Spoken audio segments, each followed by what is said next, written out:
So in our little home group on Sundays, we've started the book of Genesis. And this coming week, we're going to be doing Genesis chapter 2. And there was a verse there that sort of caught my attention that I'm going to use as kind of a springboard for talking about the book of life.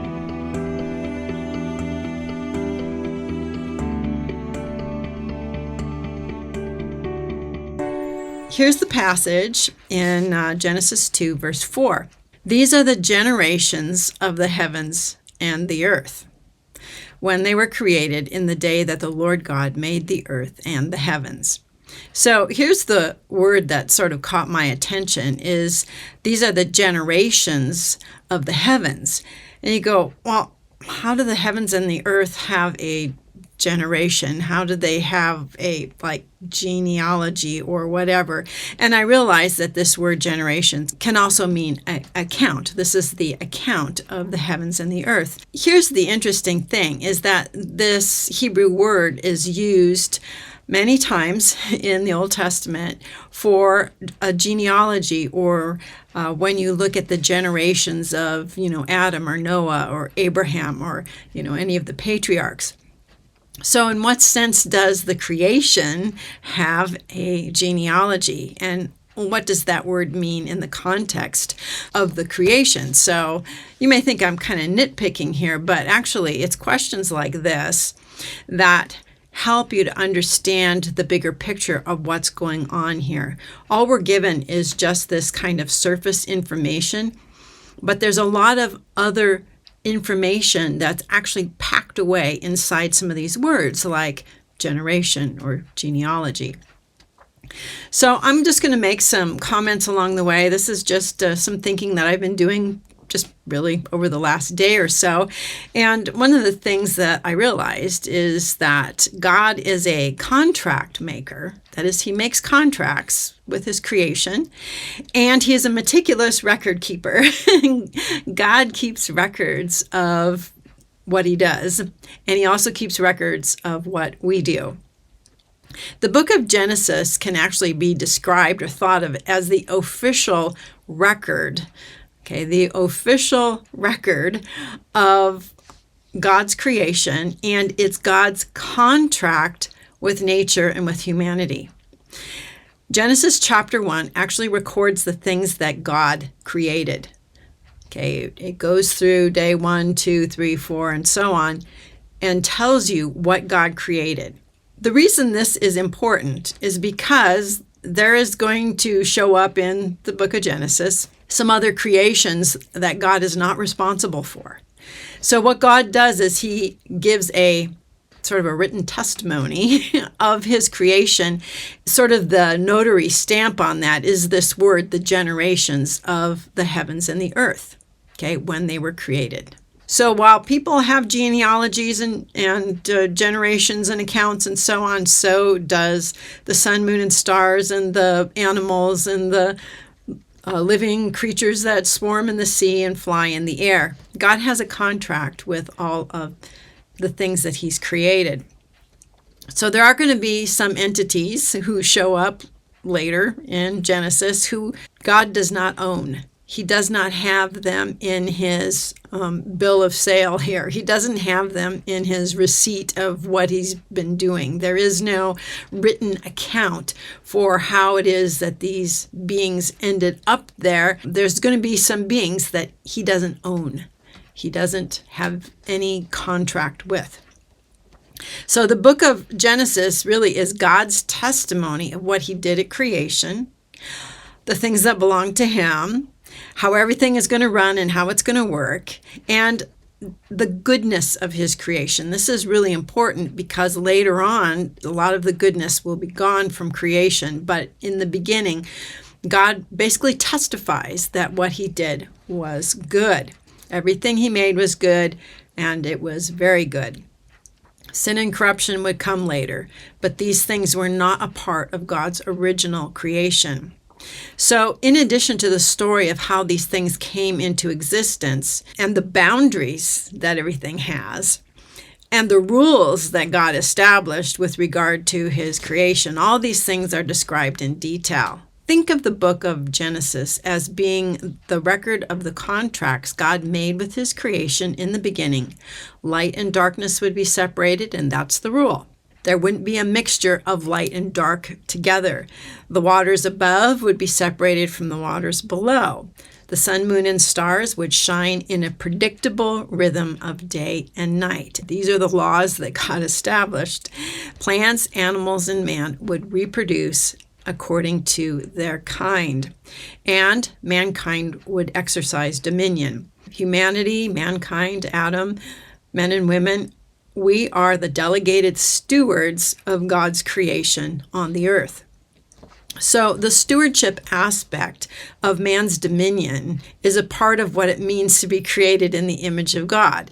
We are his delegated stewards of his creation. So this kind of stewardship isn't usually used as a sermon topic. It's not about money. It's about responsibility. And every steward, that is, every human being, every person who's ever lived, will eventually have to give an account of his stewardship to God, because we have all been given dominion. And dominion is really another way of saying we are entrusted with this earth under God. So that includes you and me. God is a contract maker, and all of that is laid out in Genesis chapter 1. And he's a meticulous record keeper, and he likes to keep a record, basically testifying to what he did at creation. God also has a library. Okay, Revelation describes books in which are written the deeds of mankind. So Revelation 20, 12, and 13. This is at the time of the great white throne judgment, which will be after the millennium. And then I saw the dead, great and small, standing before the throne, and the books were opened. And another book was opened, which is the book of life. And the dead were judged by what was written in the books, according to what they had done. And the sea gave up the dead who were in it. Death and Hades gave up the dead who were in them, and they were judged, each one of them, according to what they had done. So it would seem that every person has a book that has their name on it, in which are recorded events of our life and things that we've done, both good and bad. Other things are recorded in a book as well. Psalm 139:16 tells us that our allotted time on earth has been written in a book. Your eyes saw my unformed body. All my days were written in your book and ordained for me before even one of them came to be. Our works are being recorded with the purpose of giving an account of our stewardship. And we don't have good memories. We're not going to remember everything we did, but God remembers. He remembers what we've done, and we're going to give an account to him one day. And even believers have to give an account to God of our stewardship here on earth. 1 Peter 1:17, this is talking to Christians. And since you call on a Father who judges each one's work impartially, conduct yourselves in reverent fear during your stay as foreigners. In other words, look, God's impartial when it comes to judging, and he's going to call a spade, and a bad deed, and a good deed, a good deed. And, you know, if you're smart, Peter is saying you'll be careful about all of that, and you'll conduct yourself with reverent fear. Romans 14:10 through 12. Why do you pass judgment on your brother? Or you, why do you despise your brother? For we will all stand before the judgment seat of God. For it is written, as I live, says the Lord, every knee shall bow to me, and every tongue shall confess to God. So then each of us will give an account of himself to God. And I just want to mention here, Jesus told a lot of parables about stewards who were given certain amounts of money, stewards who were unfaithful, stewards who were faithful. The stewardship theme in the Bible, it has been so has been treated so poorly, where it's devolved down into how much money people give, put in the offering plate and give in their offerings at church. And really, that is not stewardship at all. That really doesn't have anything to do with any of this. We are stewards because we've been given a stewardship. That is, we are operating with God's stuff. His things have been entrusted to us, our families, our jobs, our homes, everything that we have, everything that's under our control is part of our stewardship that we will have to give an account for one day. Paul says this in 2 Corinthians 5, verse 10. For we must all appear before the judgment seat of Christ, so that each one may receive what is due for what he has done in the body, whether good or evil.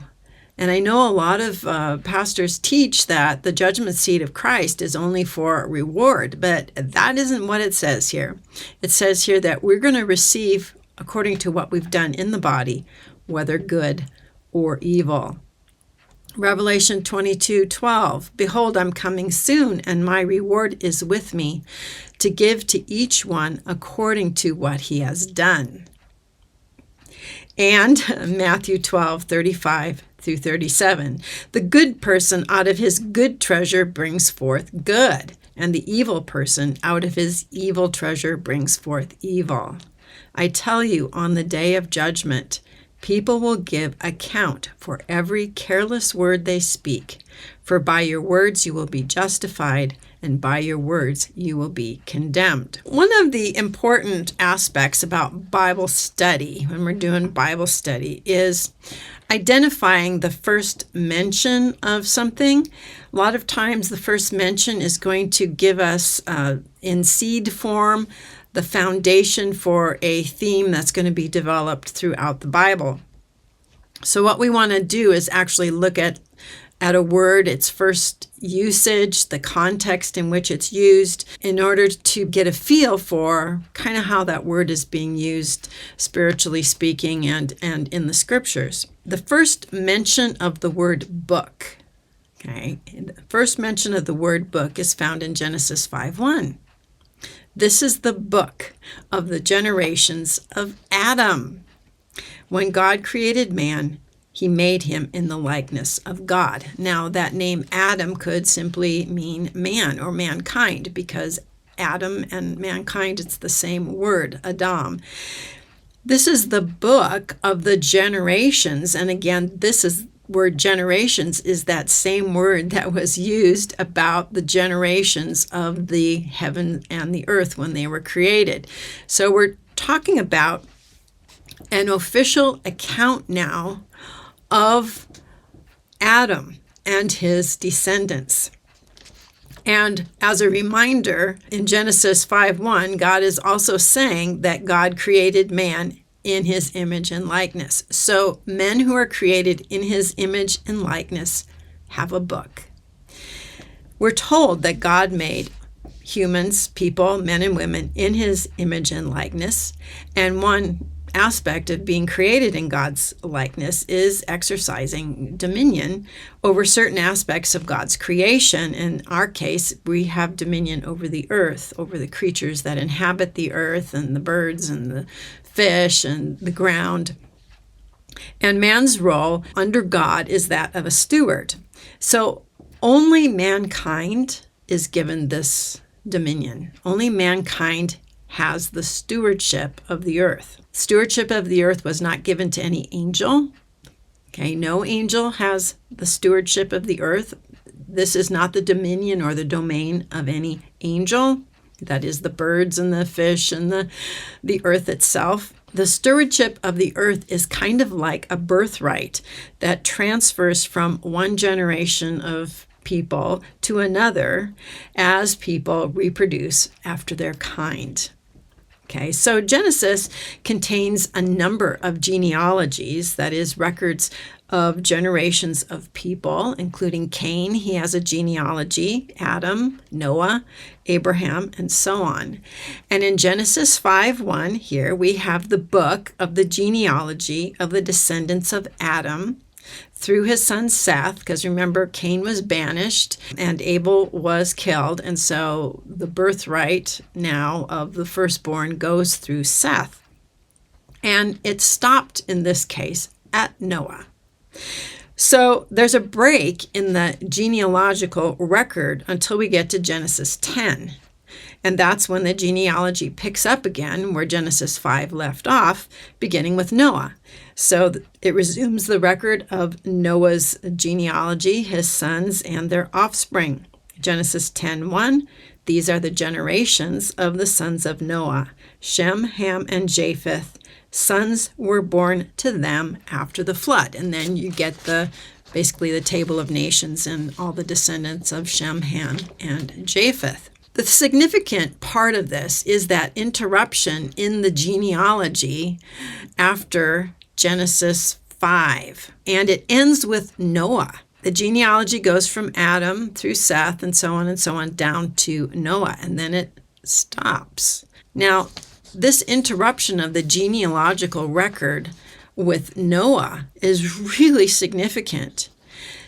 Mankind's genealogy is interrupted by the arrival of a race of beings that were not created by God. These beings have no book. They have no genealogy, which can trace their creation back to God. Because of this, they don't have any legitimacy. They don't belong here. They have no stewardship. They have no dominion. They have no role to play with regard to the earth.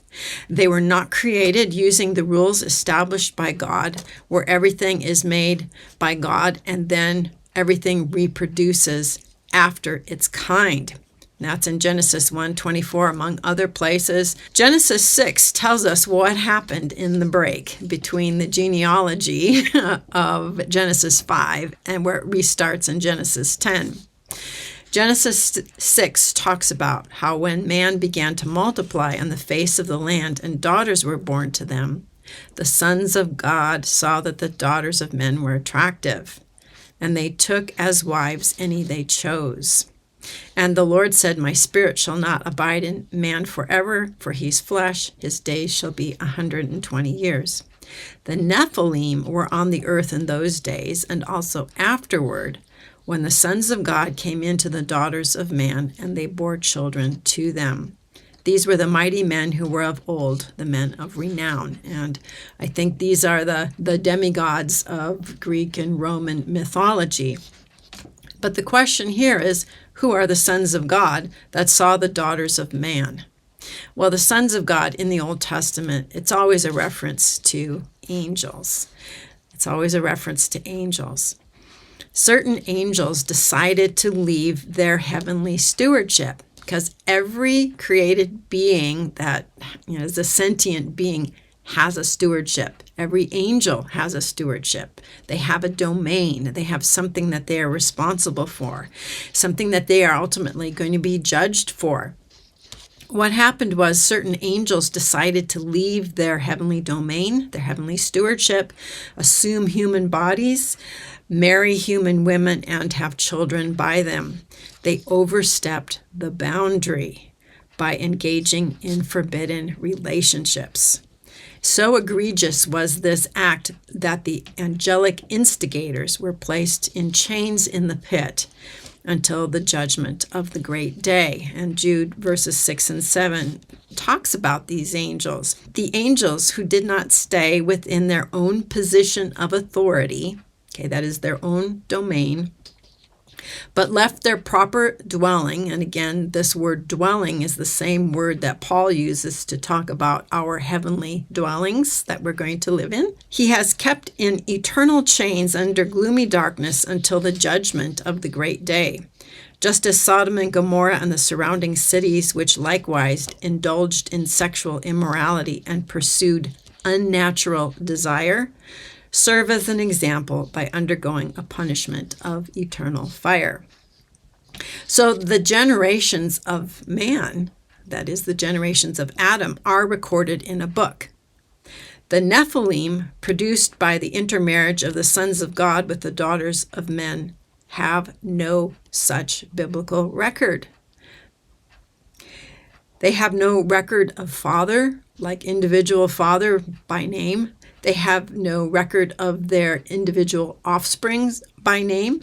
They have no earthly job, no assignment, no stewardship from God. The Nephilim are illegitimate. They don't belong here. The genealogies found in Genesis are a legal record of God's relationship with mankind, men and women who are created in the image of God. All true human beings who reproduce after their kinds have their names written in the book of life. Because they're descendants of Adam, they're legitimate heirs and lawful stewards of the earth. There's a divine contract that's in place. In Revelation, we're informed that there exists a group of entities whose names were never written in the book of life. This group is referred to as the earth dwellers, or those who dwell on earth. Revelation 17:8, and the dwellers on earth whose names have not been written in the book of life from the foundation of the world, that is, from the beginning. Their names are not written in the book of life. They are not in the book of Adam. They'll marvel to see the beast, because it was and is not and is to come. That is, the beast lived and died, and then he resurrected again. Revelation 13:8, and all who dwell on the earth will worship the beast, all whose names have not been written from the foundation of the world in the book of life, belonging to the Lamb who was slain. So in Genesis 6, the offspring of the sons of God and the daughters of men seem to spring out of nowhere. And because God did not create them or own them, they have no book and no certificate of authenticity. If you have no book, you have no record of the conditions of your stewardship. And in essence, you have no legal right to the earth, no right to exercise dominion, no contract. Revelation informs us that some variety of the Nephilim hybrid usurper that we read about in Genesis 6 will be present on earth during the last days. Though this hybrid race may try to blend in with the sons of Adam, they are nothing but a race of squatters and usurpers with no legitimacy and no standing before God. They have no book, they have no contract. Now, Jesus has a genealogy, and it actually has two genealogies, one in Matthew that traces his lineage as the lawful king of Israel through David and back to Abraham. And then there's another genealogy in the Gospel of Luke, chapter 3, that records his genealogy, his humanity, that goes all the way back to Adam. Now, Luke is going to place the genealogy of Jesus, not with his birth, but right after his baptism, right after God's declaration that Jesus was his beloved Son. Jesus' humanity is linked with his divine nature. So let's just read this passage in Luke 3:21 through 35. I'm going to skip a bunch of the names, though, that are in the genealogy. Now, when all the people were baptized, and when Jesus also had been baptized and was praying, the heavens were opened, and the Holy Spirit descended on him in bodily form like a dove. And a voice came from heaven, "You are my beloved Son, with you I am well pleased." And Jesus, when he began his ministry, was about 30 years of age, being the son, as was supposed, of Joseph. And then we're going to skip some verses and go down to son of Nathan, the son of David, the son of Jesse, the son of Obed, the son of Boaz. We'll skip some more. The son of Perez, the son of Judah, the son of Jacob, the son of Isaac, the son of Abraham, the son of Terah, the son of Nahor, and then we're going to skip some more names, the son of Shem, the son of Noah, the son of Lamech, the son of Methuselah, the son of Enoch, the son of Jared, the son of Mahalalel, the son of Canaan, the son of Enos, the son of Seth, the son of Adam, the son of God. So not only was Jesus the legitimate heir to the earth as the son of Adam, he was also declared to be God's chosen son by God himself. Jesus is both human and divine. Jesus is the ultimate heir of the earth, both by right of descent through Adam and by God's divine choice. Hebrews 1:1-3. On many past occasions and in many different ways, God spoke to our fathers through the prophets. But in these last days, he has spoken to us by his Son, whom he appointed the heir of all things, and through whom he made the universe. The Son is the radiance of God's glory and the exact representation of his nature, upholding all things by his powerful word. So, I'm just going to kind of do a little bit of an aside here, talk a bit about reading into the text versus reading between the lines. Okay, and much of what sort of passes as Bible study today doesn't really involve actual Bible study. I mean, people read their Bibles and pastors will read their Bible and they'll stand up and give a sermon and so on. But what most people tend to do is to read a passage, sort of look at it, decide what does it mean to them personally, and then make some kind of a personal application derived from what they think the text is saying to them. Now, there's nothing wrong with this approach, nothing at all, when it's used devotionally. Okay? And I think this is a wonderful devotional approach to Bible reading, but it's not a good approach when it comes to understanding doctrine or God's divine plan for the ages. Okay, so good Bible study involves observation and my personal favorite, asking questions with the goal of understanding what God is actually saying, not necessarily what he's saying to me personally. So God does speak clearly. I want to make that, very clear. I want to make that clear. God does speak clearly, but he also speaks in mysteries. He makes direct statements, and then sometimes he expects us to ferret out the rest of the information. Now, the surface stuff is pretty easy to acquire, but as far as the hidden things go, if you don't dig, you won't find.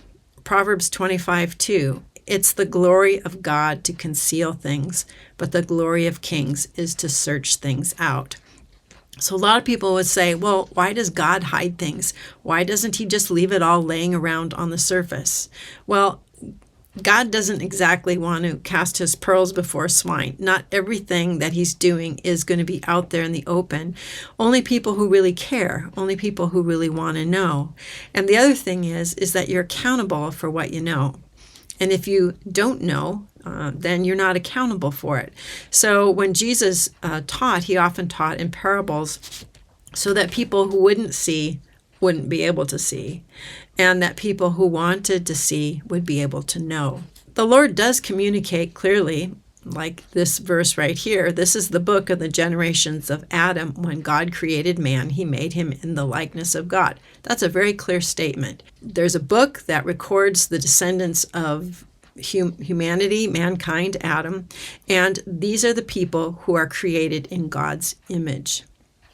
God made it plain that it's man who's his image bearer, it's mankind who holds the stewardship of the earth, it's man that he has this contract with, and it's clear also that everything that God made was good, and he even testified to the same by giving his creation a genealogy, okay, from the 7 days that he created things, or the 6 days. God expects that we'll start our investigation with clear, revealed understanding. Like I just stated here, God made man in his image. And then what we need to do is search to see if there's more to the story than what lies on the surface. So God delights for us to ask questions. He wants us to read over and under and between the lines. He even throws out a few breadcrumbs, like the giants in Genesis 6. They have no book. They have no genealogy. Where do they come from? Why are they here? Their creation is not directly linked to God, and they're given no divine mandate, no stewardship. What does this mean? These are some of the questions that we should be asking. What are the implications for the future of humanity with these beings being here? And what are the implications for the plan of God?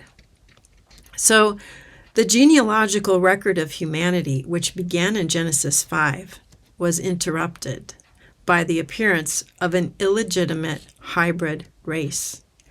Adam's genealogy does not resume until chapter 10. Not everyone who reads Genesis makes this observation. Not everybody will read this and go, gee, I wonder why the genealogy stops in Genesis 5 and doesn't pick up again until Genesis 10. What does this mean? What is this all about? Why does that happen? Well, part of it happens is because there are beings who come into existence who are not part of the original creation that God made, and He has no contract with them. They have no dominion, and they have no reason to be here. And what takes place between Genesis 6 and through 9 is the story of the giants, the story of violence on earth, and the story of the flood, and the cleansing of the earth until you get back to just one man and his wife, Noah and his wife, and Noah's 3 sons, Shem, Ham, and Japheth. And then the genealogies begin all over again from those sons. Sometimes people will confuse reading between the lines with reading things into the text. And I'm not really reading anything into the text here.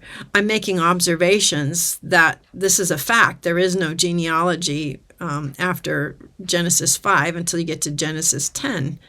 And I'm asking the questions now. Why is that? What's the significance of a genealogy? Apparently, it's very significant. And it's a theme of the idea of a book of the human race. It's a theme that goes all the way through the Bible, all the way to the book of Revelation, where we meet up with people again, or entities. I don't want to even call them people, because Revelation doesn't call them people. It's called earth dwellers, people who dwell on earth. And those of you who are familiar with the Septuagint, which is the Greek translation of the Old Testament, the Greek word for giants, or Nephilim, actually means earthborn. They just sort of appear. They don't have a heavenly origin in that they don't come from God. They just show up. So the earthborn, the earth dwellers, these are the same basic entities. They may not look the same, but they are entities that do not have a contract with God, and they do not have a domain. They do not have a stewardship. They don't have a book. So I'm not exactly reading things into the scriptures. What I'm doing is extrapolating and sort of reading between the lines, following the breadcrumbs. This is what it means to be, it's the glory of kings to search these things out. And a lot of people feel uncomfortable with this kind of following the breadcrumbs, or, following the theme through scripture, because most people want everything to be very clear, very cut and dried, very easy to see and understand. And unfortunately, people who want that are going to find themselves a little bit left out, because that isn't how God always reveals his thoughts in his word. It isn't always clear. And some people have a difficulty living with that kind of lack of clarity or uncertainty. And what it does, though, is it keeps all of us humble. It keeps us searching and refining and revising and, rethinking. And humility is always a good thing. And it's good to know for a certain the things that God has declared with a certainty. And then it's good to be humble about the things that where we're following breadcrumbs and reading between the lines and so on. So I hope you've enjoyed this Bible study. I have some show notes for you. I'll leave a link to those in the description box below. Leave a comment. Tell me what you think. I'm always interested in hearing your thoughts. And we'll see you on another video. Till then, have a blessed day.